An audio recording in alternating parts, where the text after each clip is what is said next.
Sempre fui uma pessoa invejosa, não posso negar. Desde pequena, o sucesso e a felicidade dos outros sempre me provocavam uma profunda frustração e ressentimento. Via meus colegas ganharem prêmios, fazerem amigos e viverem experiências que me eram negadas.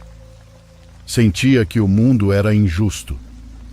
Nasci e cresci em um dos piores bairros do estado da Bahia, onde a vida era extremamente dura, com carências de todo tipo. Mas eu queria sair dali. Não suportava a ideia de permanecer naquele lugar miserável, onde a desgraça humana era a norma. Apesar de levar uma vida limitada e me considerar bonita, com vários homens interessados em mim, ninguém me fazia sentir tão inferior quanto Yasmin. Conheci Yasmin na escola primária e desde então parecia que a vida sempre a favorecia. Ela era a menina que sempre ganhava concursos e tinha as melhores notas, a favorita dos professores. À medida que crescemos, Yasmin se tornou a jovem mais popular. Enquanto isso, eu permanecia invisível. Cada conquista dela era uma faca cravada no meu coração. Sua bondade e carisma faziam dela a favorita de todos. Enquanto ela brilhava, eu sentia que me apagava cada vez mais. Minha família e amigos me diziam que eu deveria aprender com ela, ser mais como Yasmin. Essas palavras apenas alimentavam meu rancor, mas a gota d'água foi Nelson. Me apaixonei por ele no momento em que o vi. Ele era tudo o que eu desejava em um homem. Mas, claro, ele também gostava de Yasmin. Todos gostavam dela. Eu os via no trabalho, rindo e compartilhando olhares que partiam meu coração. Cada dia que passava, minha raiva e inveja cresciam dentro de mim como uma erva daninha. A situação se tornou insuportável. Trabalhar ao lado deles era um tormento constante. Tentei ser como Yasmin. Tentei ganhar o afeto dele, mas foi tudo em vão. Ele só tinha olhos para ela, e a cada dia eu me sentia mais humilhada e rejeitada. Minha mente começou a se obscurecer. Não podia suportar a ideia de viver em um mundo onde aquela maldita mulher tinha tudo o que eu sempre desejei. Minha inveja e desespero me consumiam, até que finalmente decidi que não podia continuar vivendo assim. Se eu não podia ter a felicidade que tanto queria, ao menos poderia tirá-la dela. Foi então que ouvi falar de uma velha bruxa que vivia nos arredores do município de Novo Triunfo. Os rumores sobre as coisas que ela fazia eram conhecidos, mas poucos se atreviam a procurá-la, pois diziam que era perigoso. Em minha desesperança, a ideia de recorrer à bruxaria se tornou minha última esperança. Se não podia superar Yasmin pelos métodos tradicionais, usaria qualquer meio disponível. Não me importavam as consequências. Certo dia, emprestei uma motinha e fui até a casa dela com o coração cheio de ódio e uma determinação que nunca tive. A mulher me recebeu com um olhar penetrante, como se enxergasse através de mim. Ela me alertou sobre os perigos de lidar com forças obscuras, mas eu estava surda às suas advertências. Expliquei minha situação, e ela concordou em me ajudar, fornecendo os ingredientes e as instruções para um feitiço de destruição. Eu tinha em mãos o poder de arruinar Yasmin e tomar o que sempre desejei. Sentia medo, mas minha sede de vingança era maior. Segui as instruções com precisão e peguei algo essencial, terra de um túmulo recente. Preparei uma mistura de ervas e coloquei no centro do círculo com uma foto e fios de cabelo que roubei dela. Às 3 da manhã, sob a luz da lua cheia, recitei o encantamento. Juro, uma energia sombria tomou conta da sala. Murmúrios surgiram do nada e sombras pareciam dançar pela casa. Senti um gelo da cabeça aos pés, mas continuei. Estava perto demais para desistir. Quando terminei, uma vela negra se apagou sozinha e uma risada ecoou na escuridão. De repente, senti uma dor aguda no peito, como se uma mão invisível apertasse meu coração. Caí no chão com muita falta de ar. Foi nesse momento que percebi o preço verdadeiro do que havia feito. Eu também havia me amaldiçoado. Na manhã seguinte, acordei no chão do meu quarto, tremendo e encharcada de suor. A dor no meu peito havia desaparecido, mas eu sentia um vazio gelado por dentro. Os dias seguintes foram um pesadelo. Yasmin começou a enfrentar uma série de desgraças inexplicáveis. Perdeu o emprego, sua saúde se deteriorou e Nelson começou a rejeitá-la abertamente. Eu me sentia poderosa, como se finalmente tivesse o controle, mas logo as coisas começaram a dar errado para mim também. O prazer durou pouco, pois nos dias em que pensei que poderia me aproximar de Nelson e conquistar seu amor, meus sonhos se encheram de pesadelos. Eu via seres horrendos nele, todos emergindo de poços cheios de sujeira. Pela manhã, ao acordar, era esse o cheiro que sentia, e não conseguia me livrar dele nem tomando banho constantemente. Sempre que tentava me aproximar de Nelson, ele reagia de forma violenta. Parecia ter nojo de mim. Minha saúde também começou a se deteriorar. Sentia dores inexplicáveis e uma fadiga constante. Comecei a perceber que algo estava muito errado. Desesperada com a situação, voltei à bruxa.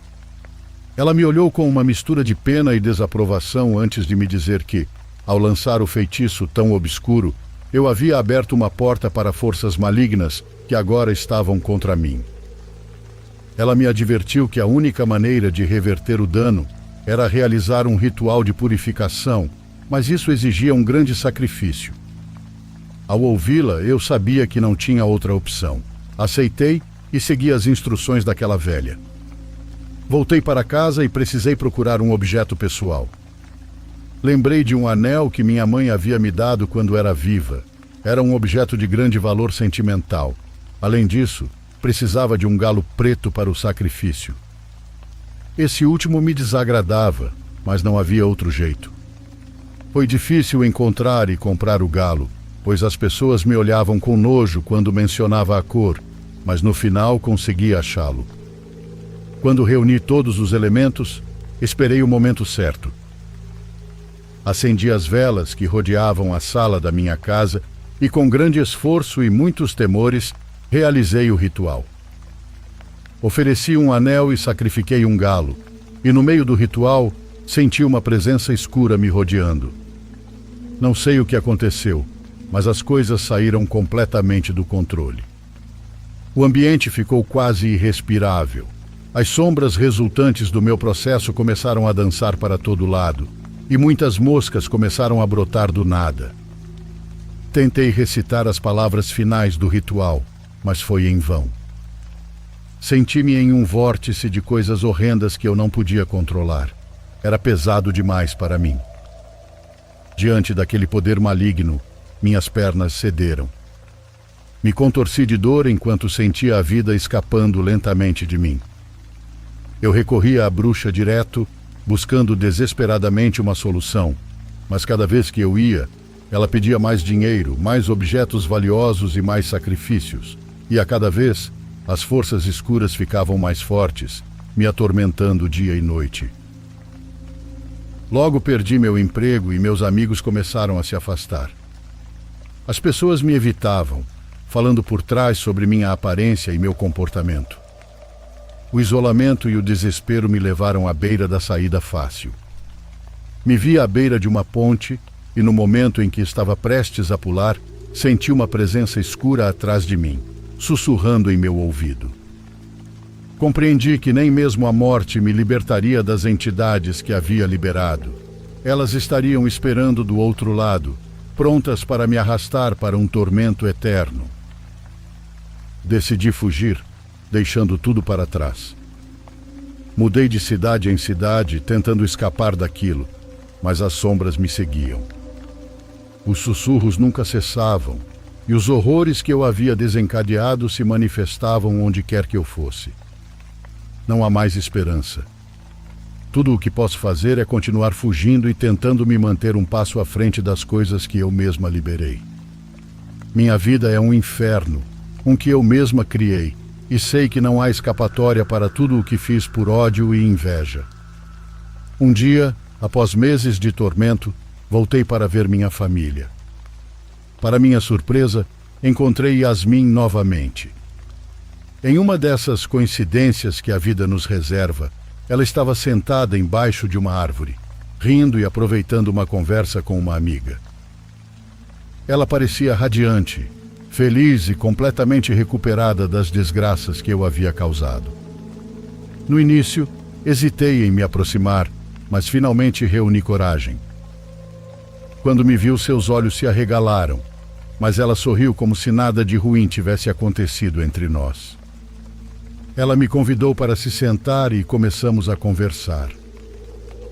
Enquanto falávamos, ela me confessou que sempre suspeitou que eu tivesse algo a ver com sua má sorte. No entanto, não havia rancor em sua voz, apenas uma aceitação tranquila do que havia acontecido. Disse que me perdoava por tudo o que fiz, pois entendia que minhas ações nasceram de dor e inveja, e que Deus não queria ódio por parte dela. Sua generosidade e compreensão me desarmaram completamente. Minhas mãos tremiam e um nó se formou no meu estômago. Eu sabia e sei que merecia tudo aquilo por minhas ações. Se há algo que você pode aprender com a minha história, é que a inveja e o ódio são sementes de destruição. Não importa o quão desesperado você esteja, nunca recorra à bruxaria. As consequências são terríveis demais para suportar. E uma vez que você abre a porta para as forças do mal, nunca poderá fechá-la completamente.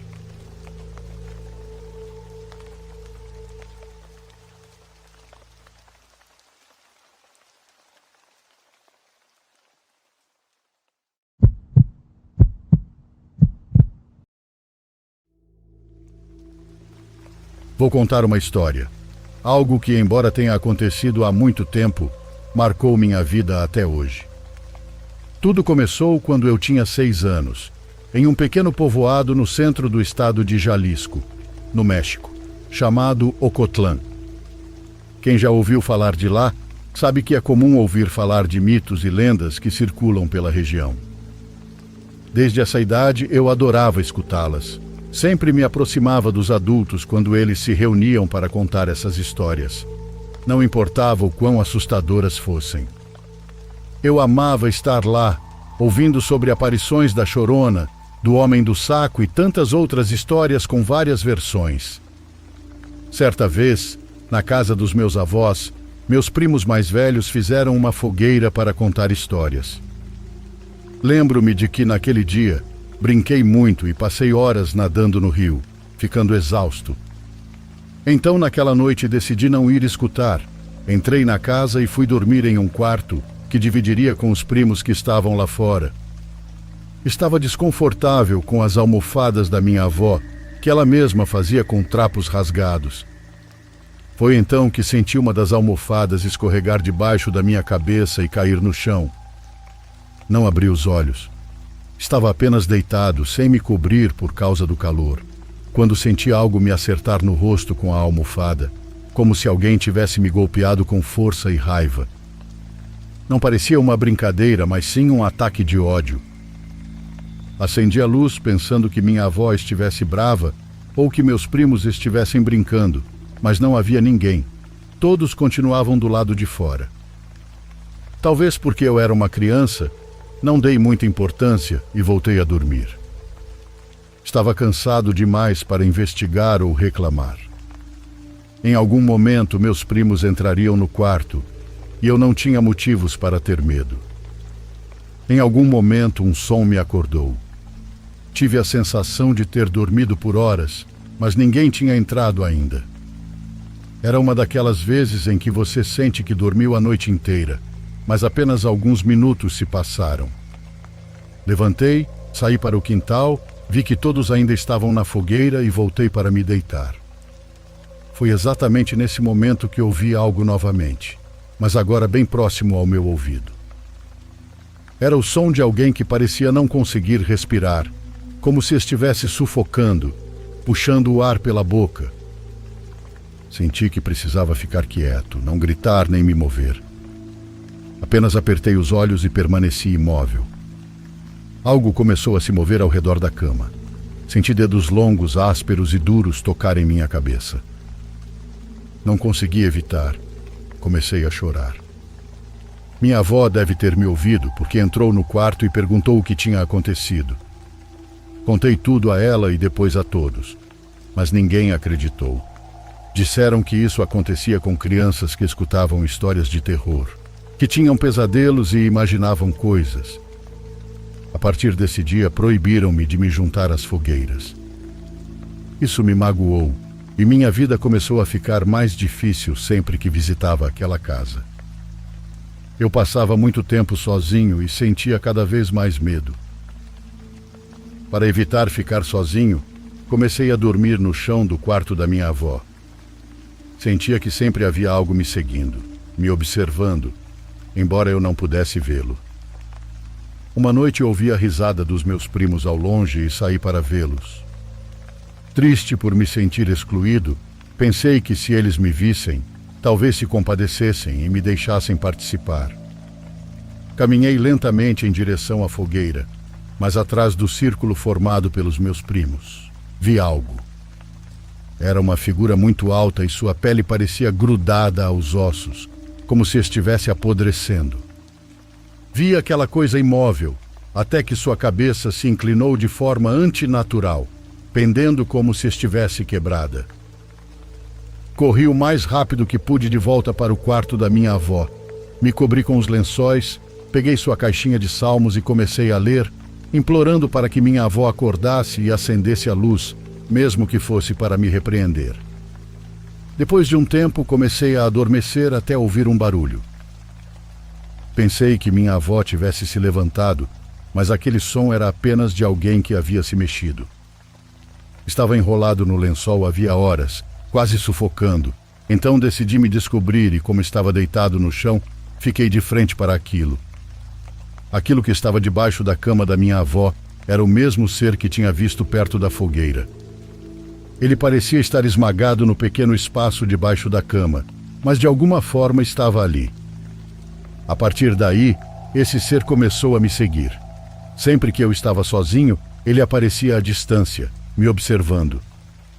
Um dia, aceitei que ele estaria comigo para sempre, e como mágica parei de vê-lo. Mas ele começou a seguir minha avó. Ela não podia vê-lo, mas eu sim. Tempos depois, minha avó faleceu e após isso a entidade desapareceu. Quer dizer, desapareceu até semana retrasada, pois após anos senti novamente sua presença. Nada aconteceu desde então e espero que continue assim. Obrigado por me ouvirem.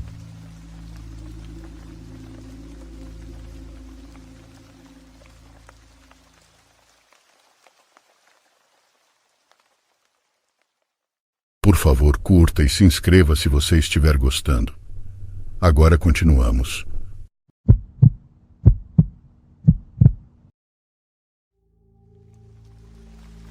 O Evangelho do Mal é um livro que na época foi um best-seller e comprei quando estava em destaque. No início pensei que fosse um livro comum, mas ao lê-lo percebi que não era bem assim. Desde então, me tornei mais cauteloso ao escolher minhas leituras, pois os acontecimentos que vivi foram intensos e sobrenaturais. No começo achei que eram coincidências, mas mais tarde compreendi que não era o caso, pois desde aquele momento minha vida mudou completamente. Alguns anos atrás, participei de uma das muitas feiras de livros que aconteciam na minha cidade. Sempre gostei de frequentá-las, já que desde criança desenvolvi o hábito da leitura, especialmente de terror e suspense. Naquele dia, enquanto buscava entre os livros expostos, encontrei algumas obras que chamaram minha atenção, desde títulos mundialmente conhecidos até outros recomendados por amigos. Entre todos os livros, 2 se destacaram para mim. Um era sobre feitiçaria, e o outro tinha um título que imediatamente me atraiu: O Evangelho do Mal. Foi difícil escolher entre os 2, já que eu, como estudante, tinha pouco dinheiro. No entanto, o Evangelho do Mal, embora fosse um pouco mais caro, também parecia conter mais conteúdo. Curioso para descobrir do que se tratava, comprei o livro paguei e voltei para casa feliz, ansioso para começar a leitura. Assim que cheguei, subi para o meu quarto e comecei a ler. Já nas primeiras páginas, o livro falava sobre um culto que sacrificava pessoas e buscava novos seguidores, prometendo-lhes vida eterna e riquezas. Quanto mais eu lia, mais fantasioso o conteúdo ficava, mas ao mesmo tempo coisas estranhas começaram a acontecer ao meu redor.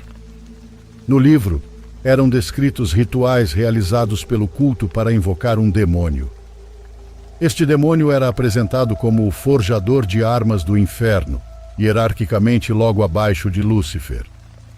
As palavras e frases exatas para realizar o ritual estavam incluídas no texto.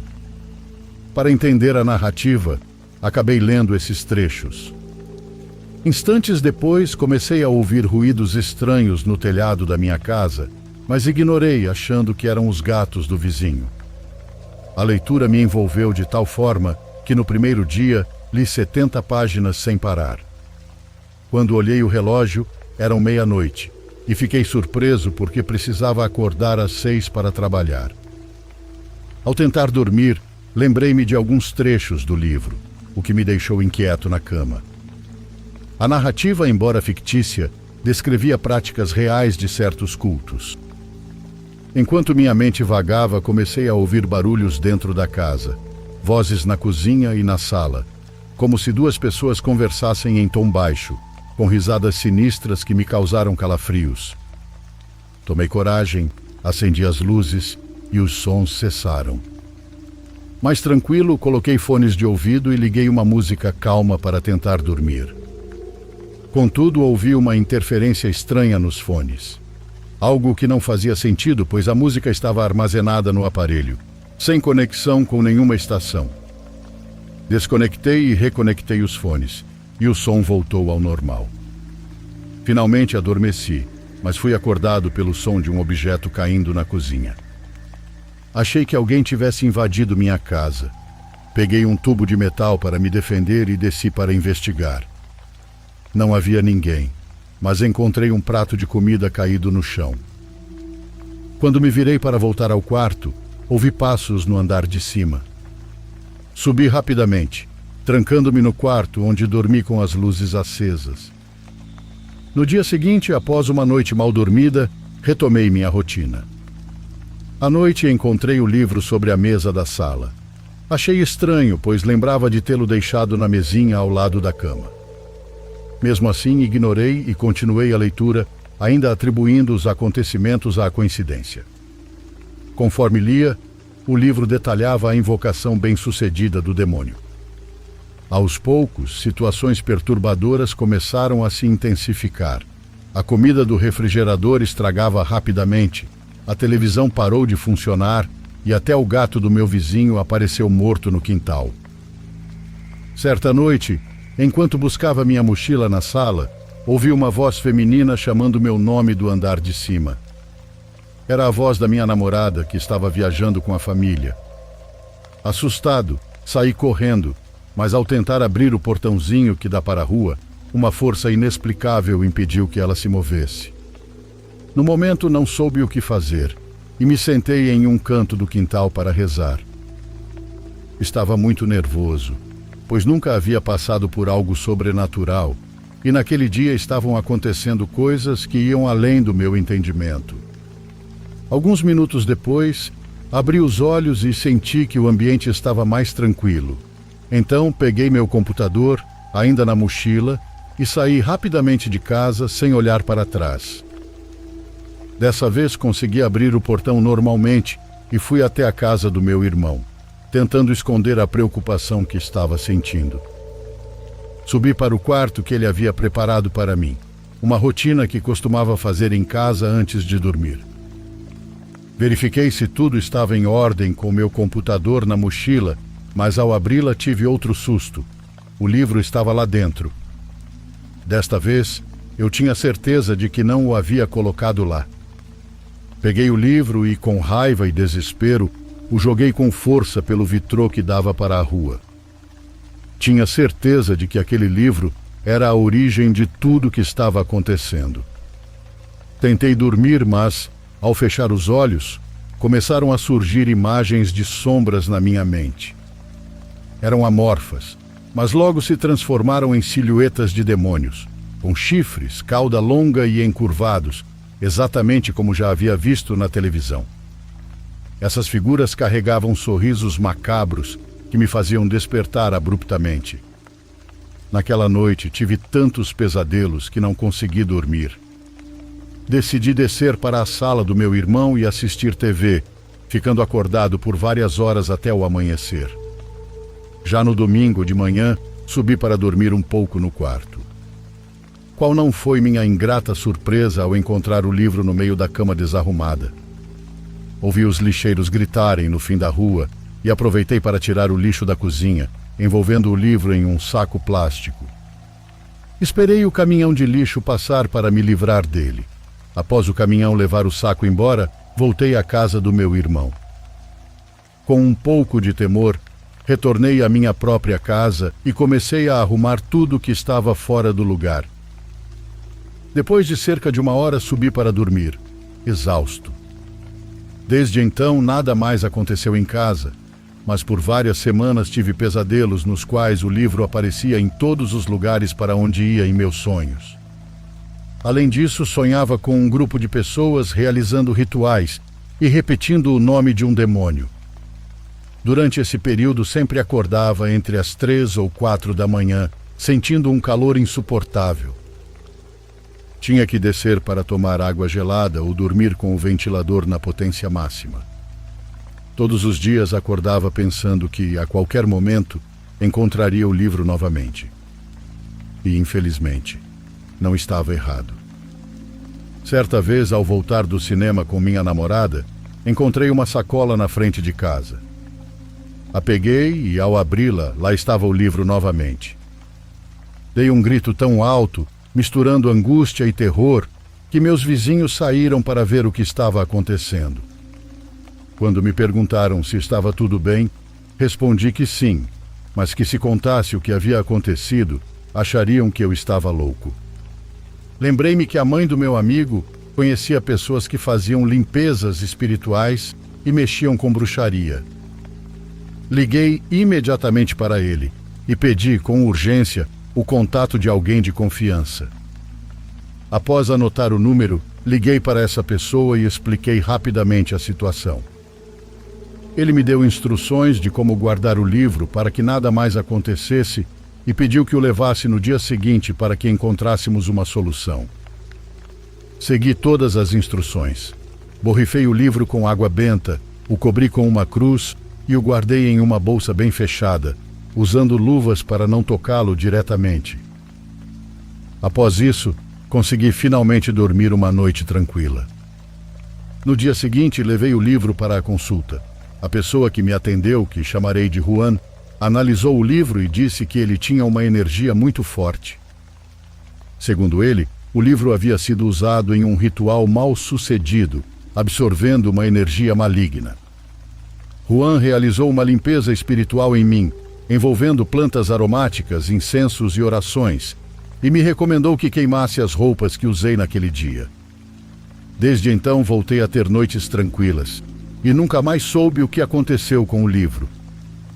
Hoje sou muito mais cauteloso ao comprar coisas usadas, pois acredito que objetos podem carregar energias ruins. Esta é uma história que quase nunca conto, pois sei que poucos acreditam em algo assim.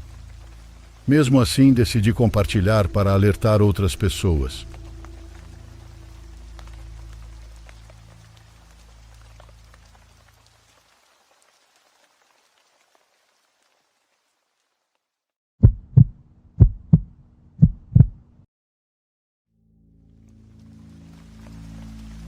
O que vou compartilhar aconteceu comigo no ano de 2004, e na época eu tinha 18 anos.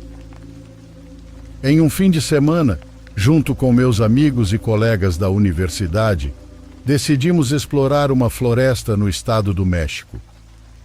Eu, que tinha nascido na fronteira com os Estados Unidos, não estava acostumado a esses lugares. Na verdade, era a primeira vez que me convidavam para acampar. Animado numa sexta-feira após as aulas, pegamos o necessário para nos aventurarmos. Meus 3 amigos eram os experientes.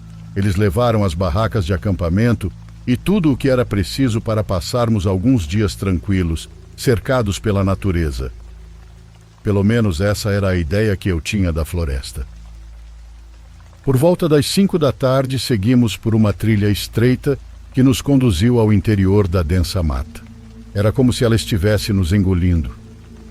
Hoje digo isso, mas naquele momento não tive essa impressão. Caminhávamos tranquilamente no meio de toda aquela vegetação. Para alguém da cidade, o lugar parecia maravilhoso, mas também impressionante. Antes que escurecesse, montamos as 2 barracas bem próximas da trilha, para que, ao voltarmos, não tivéssemos problemas em encontrar o caminho. Mas, aos poucos, o entardecer deu lugar à noite. Nunca imaginei que a noite naquele lugar pudesse ser tão misteriosa. Não conhecia uma escuridão tão densa como a que havia ali. Outra coisa que me surpreendeu foram os sons estranhos. Sentados ao redor de uma fogueira, ouvíamos o canto das aves noturnas enquanto conversávamos sobre várias coisas. A intenção era nos desligarmos da vida rotineira por alguns dias. Estávamos aproveitando o calor da fogueira quando um dos meus amigos se levantou de repente, fixando o olhar em direção às árvores. Ficamos assustados e lembro-me que perguntei o que estava acontecendo. Ele apontou com o dedo para a escuridão da floresta, afirmando que tinha visto um animal estranho correndo entre os arbustos. Pelo jeito que ele gesticulava, levamos tudo na brincadeira e dissemos para ele se sentar. Nesse momento ele gritou novamente, dizendo que estava ali outra vez, e deu alguns passos para trás como se fosse correr. Então todos nos levantamos para olhar na mesma direção. A verdade é que, por causa da escuridão, mal podíamos enxergar. Com seriedade, pedi para ele parar com aquela brincadeira, mas ele realmente parecia assustado.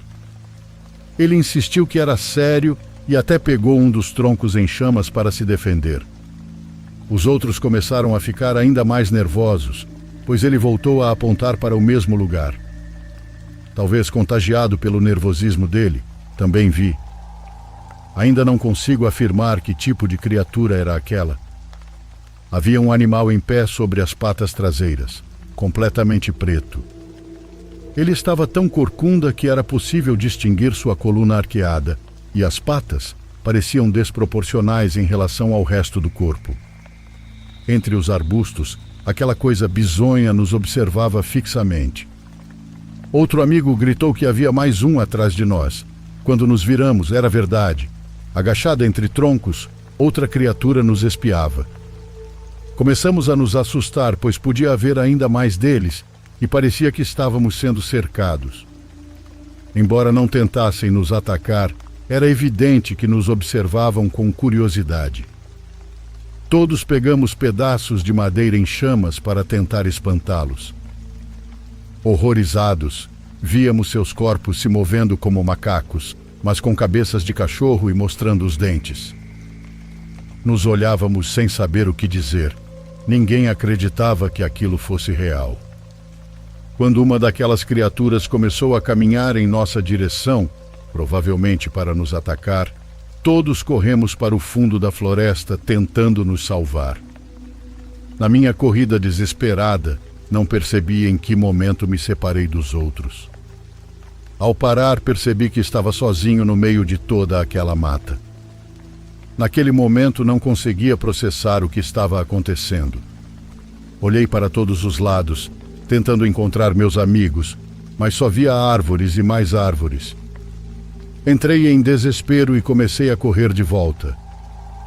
Quando percebi que os minutos passavam e não chegava ao acampamento, entendi que estava perdido. Eu nem sei explicar o quanto aquela floresta se tornou assustadora. Os galhos das grandes árvores quase não deixavam passar a luz da lua. A escuridão era macabra. Os sons próprios da floresta, misturados com o silêncio, tornavam tudo ainda mais aterrorizante.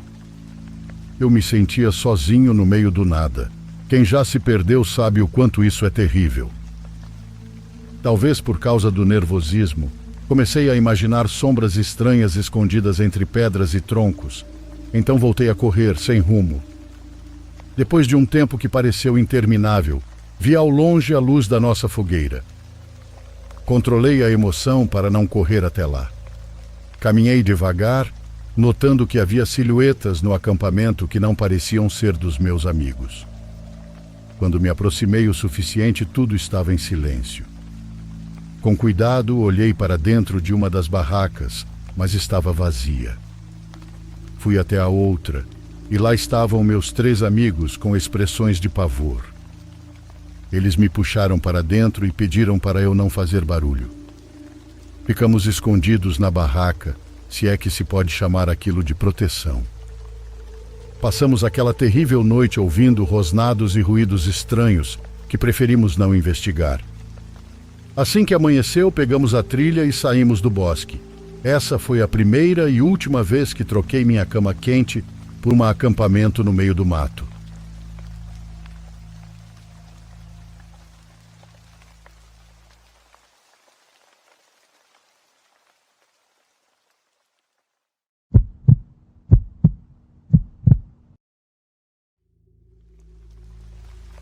Isso aconteceu no ano passado.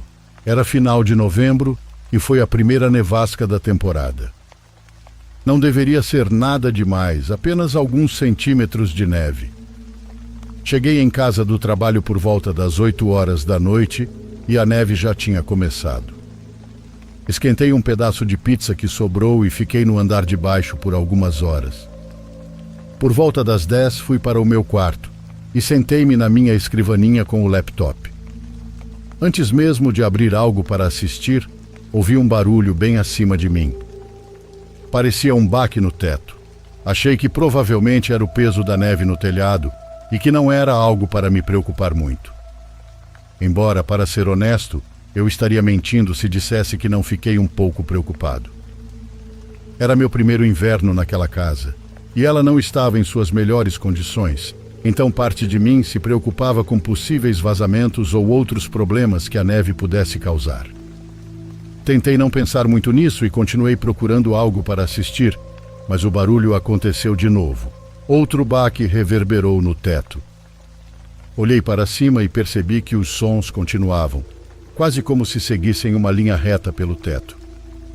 Agora eu estava realmente preocupado. Levantei, peguei meu casaco de inverno e corri para a porta da frente, saindo para olhar o telhado.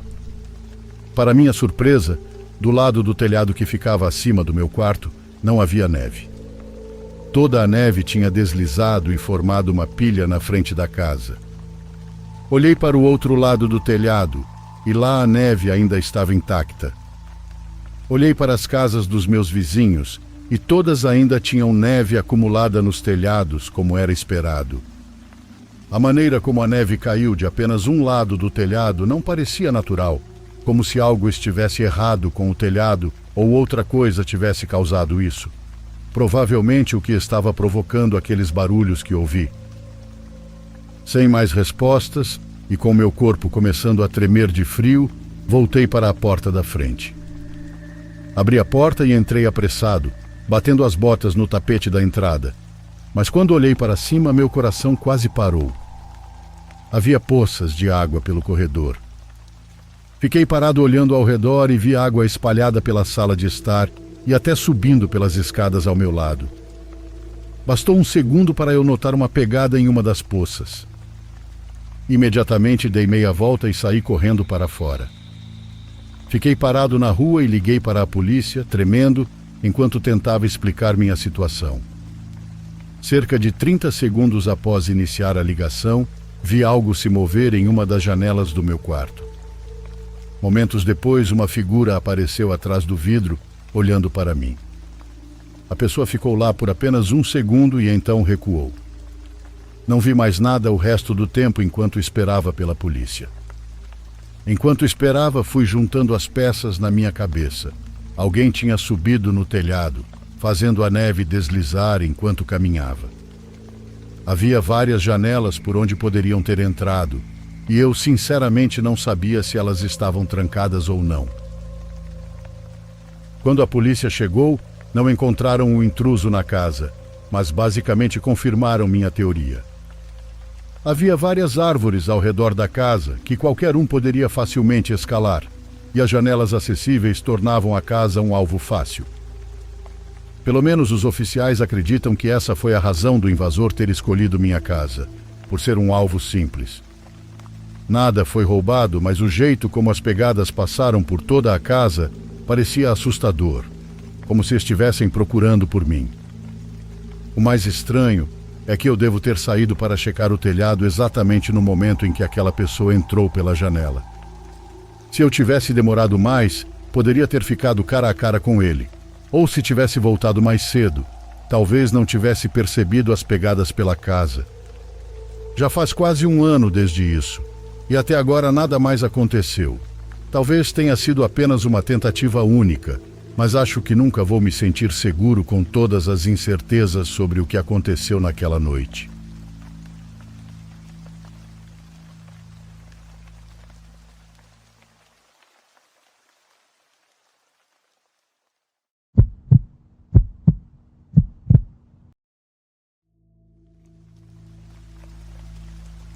Atualmente moro nos Estados Unidos e trabalho cuidando de alguns apartamentos. O prédio que cuido tem cerca de 8 andares. Nele moram pessoas de todos os tipos. Na maior parte são famílias, embora também haja mães solteiras e alguns jovens independentes. A verdade é que os inquilinos são muito tranquilos, mas a área ao redor é um pouco insegura. Nada fora do comum, o normal para uma cidade grande. Desde muito pequeno, minha mãe me ensinou a respeitar o paranormal. Nunca presenciei nada fora do comum, mas sempre tive respeito. Mais que tudo, porque considero que existe vida após a morte, e o que vou contar a vocês me confirma isso. Como mencionei, há várias famílias nos apartamentos que cuido, então há algumas crianças que brincam pelos corredores do lugar. Gostaria de falar de uma em particular. Vamos chamá-lo de José, um pequeno que morava no 3º andar do prédio e que tinha o hábito de jogar bola até altas horas da noite. Digo isso porque sou o vigilante noturno desse lugar, então às vezes me deparava com ele e sua bolinha por perto. Em algumas ocasiões ele começava a conversar comigo e me dizia que gostava muito de futebol e que, quando crescesse, gostaria de ser jogador profissional. Isso me aquecia o coração, já que também era um dos meus sonhos de infância. São as respostas típicas que você dá quando perguntam o que você quer ser quando crescer. José era uma criança muito agradável, sempre sorridente e cheio de energia. Poderia dizer que entre seus irmãos, ele era o mais inquieto. Vale ressaltar que não era uma criança insuportável, sabia como se comportar e respeitava o espaço dos outros. Mesmo quando brincava com sua bola, tentava ser cuidadoso e não fazer muito barulho. Francamente, eu ainda não entendia o hábito de jogar durante a noite. Lembro que uma vez o encontrei sentado, triste, do lado de fora da porta de casa. Aproximei-me e perguntei o que estava acontecendo. Ele me disse que tinha esquecido a bola na escola e, como era fim de semana, não poderia recuperá-la até segunda-feira. Eu lhe disse que não era muito tempo e que ele poderia aproveitar para fazer outras coisas, mas ele estava decidido que queria jogar com sua bola. José era uma criança de quem eu gostava muito. Então, na tarde em que me avisaram que ele havia falecido, fiquei muito abalado. Lembro perfeitamente que eu estava em casa quando recebi a mensagem do guarda diurno dos apartamentos. Senti uma dor horrível no peito. Não podia acreditar, então liguei para ele. Foi aí que ele me explicou que o menino havia sido atropelado saindo da escola. Levaram-no ao hospital, mas ele não sobreviveu ao impacto. Fiquei sem falar por vários minutos. Imaginava como seus pais estavam, a dor pela qual estavam passando. De repente, minha mente começou a criar imagens do pequeno. Ouvi a sua voz. Foi como uma viagem no tempo de poucos segundos. Foi como reviver aqueles breves instantes ao seu lado. Ainda com o celular na mão, comecei a chorar. Me sentia muito triste. Os dias seguintes foram de luto para todo o prédio. Uma vibração pesada cobriu o lugar. Dei minhas condolências à família, mas sabia que não poderia amenizar o fato de terem perdido seu filho. Os inquilinos do prédio paravam para conversar comigo sobre o pequeno. Todos lembravam dele com muito carinho, sempre com sua bola ao lado. E assim os dias foram se passando. Tudo começou a voltar ao normal pouco a pouco. Afinal, a vida continua, por mais que doa. A senhora Karim estava muito abalada. Ela era uma mulher idosa que morava sozinha. Também gostava muito de José. De fato, sempre que falava dele, começava a chorar. Confessou que ele era como um filho para ela. Ele sempre ia à sua casa buscar doces. Ela foi uma das pessoas mais afetadas pela perda do menino. Numa madrugada, eu estava fazendo minha ronda noturna pelos andares do prédio. O elevador parou no 3º andar.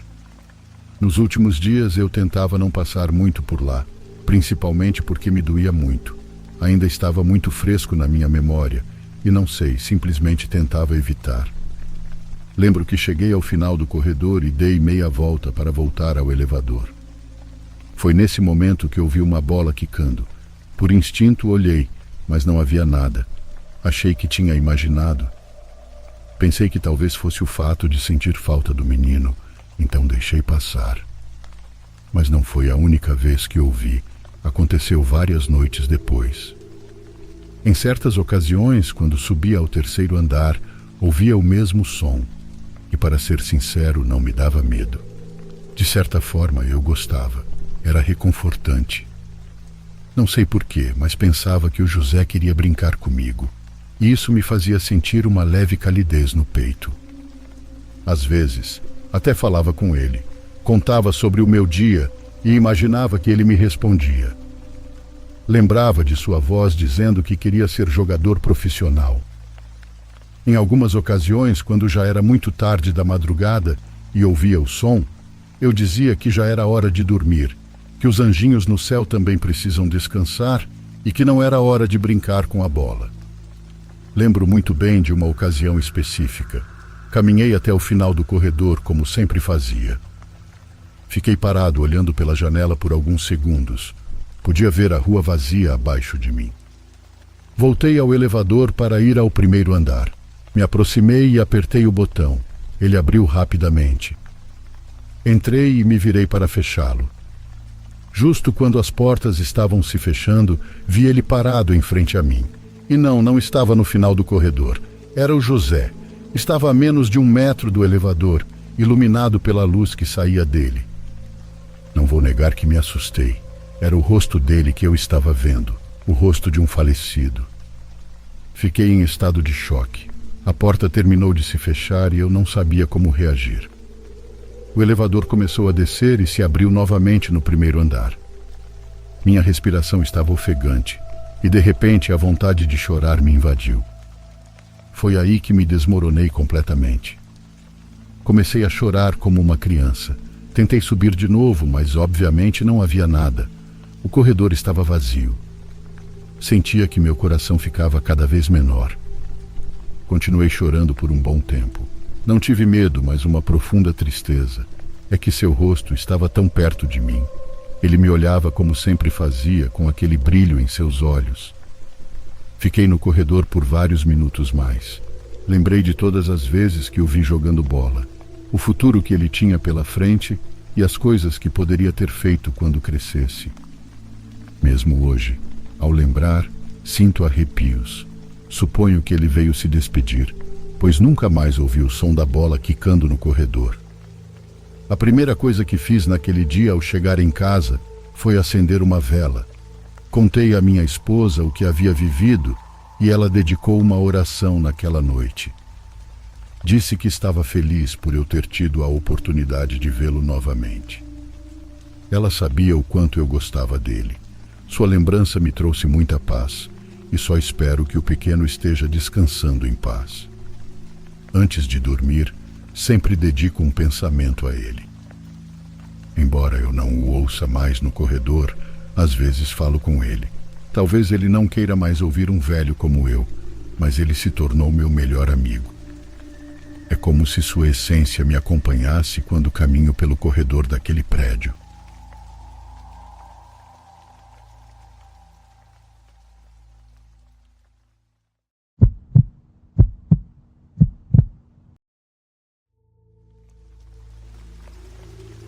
De 2013 a 2019, trabalhei em educação ao ar livre em vários acampamentos de verão e centros no Canadá. Principalmente em Ontário, mas passei uma temporada nas Montanhas Rochosas. Como cresci indo a acampamentos e eventualmente participando de programas de liderança, eu estava bem preparada para liderar um grupo de adolescentes em uma viagem de acampamento de 2 semanas na região de Tomogami, durante meu primeiro ano como conselheira. A região de Tomogami está localizada entre North Bay, Sudbury e Timmins, Ontário. Essa região abriga muitos parques provinciais, rotas maravilhosas de trilhas e canoagem e a reserva indígena da Ilha do Urso.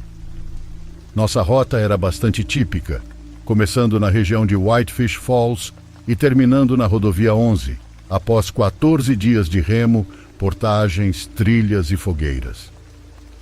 Tínhamos um telefone via satélite para entrar em contato com nosso diretor de acampamento todos os dias, em caso de emergência. Também tínhamos vários pontos de saída ao longo da rota, até o penúltimo dia. Estávamos nos divertindo em um tempo relativamente sem incidentes, além de alguma leve desidratação e os habituais arranhões e contusões. Perto do final da nossa viagem, estávamos acampando livremente na margem de uma ilha desabitada no Lago Bear, que é reconhecida como parte da reserva. É uma área linda, e estávamos do outro lado da ilha principal, onde vive a maioria dos 250 habitantes. Cerca de 1 hora depois de adormecer, fui despertada de repente pelo som de um motor de barco. Obviamente isso não era tão estranho, porque é um lago muito grande e muitas pessoas usam barcos para chegar às suas casas em ilhas isoladas. No entanto, já eram cerca de 11 da noite e as coisas estavam quietas nas últimas horas. O motor parou e pude ouvir claramente os sons de uma discussão acontecendo. Parecia haver pelo menos um homem e uma mulher. Eles estavam muito irritados e gritavam um com o outro, embora eu não conseguisse ouvir nada específico porque estavam muito longe da costa. De repente, a mulher gritou e eu ouvi um splash. Foi seguido por um completo silêncio. Neste ponto, eu estava completamente apavorada, torcendo para que as meninas não tivessem acordado. Mas eu não tive tanta sorte, porque pude imediatamente ouvi-las falando de sua tenda e percebi que estavam com medo. Eu estava prestes a abrir o zíper da minha barraca e olhar para ver se talvez os barqueiros tivessem sofrido um acidente ou algo assim, quando toda a minha tenda se iluminou. A luz lentamente percorreu meu corpo e então iluminou a tenda em que estavam as meninas. Elas pararam de falar imediatamente. Com uma voz normal, consegui dizer para que ficassem absolutamente imóveis. A luz então voltou para minha tenda e depois para a delas novamente. Só posso supor que deve ter sido algum tipo de barco com um holofote montado. Depois do que pareceu uma eternidade, a luz se apagou e eu ouvi o motor ligar novamente e então se afastar à medida que o barco se distanciava. Imediatamente encontrei o telefone via satélite e liguei para o nosso diretor de acampamento, que nos deu o número da polícia local. Liguei para eles e eles disseram que encaminhariam as informações para o destacamento indígena local na Ilha do Urso. Acho que nenhuma de nós dormiu pelo resto daquela noite. Levantei-me às 5 da manhã para pegar meu caiaque e dar uma olhada ao redor. Achei que talvez alguém tivesse caído no mar. Obviamente não encontrei ninguém e não havia nada flutuando na água também, embora seja um corpo de água bastante profundo. Nenhuma de nós queria acampar por mais uma noite, então liguei para a equipe do acampamento e pedi para que fossem ao ponto de encontro um dia antes. Remamos como loucas e não conversamos muito. Acho que nenhuma de nós queria realmente especular sobre o que poderíamos ter ouvido ou o que poderia ter acontecido se tivéssemos feito algum barulho ou nos movido quando aquela luz estava em nossas tendas. Tenho pensado muito nisso ao longo dos anos. Sempre que contei essa história para as pessoas, elas sempre foram bastante céticas. Recentemente comecei a procurar casos de pessoas desaparecidas na área e, por incrível que pareça, encontrei uma mulher desaparecida, próximo aos dias em que estávamos lá. Nunca a encontraram.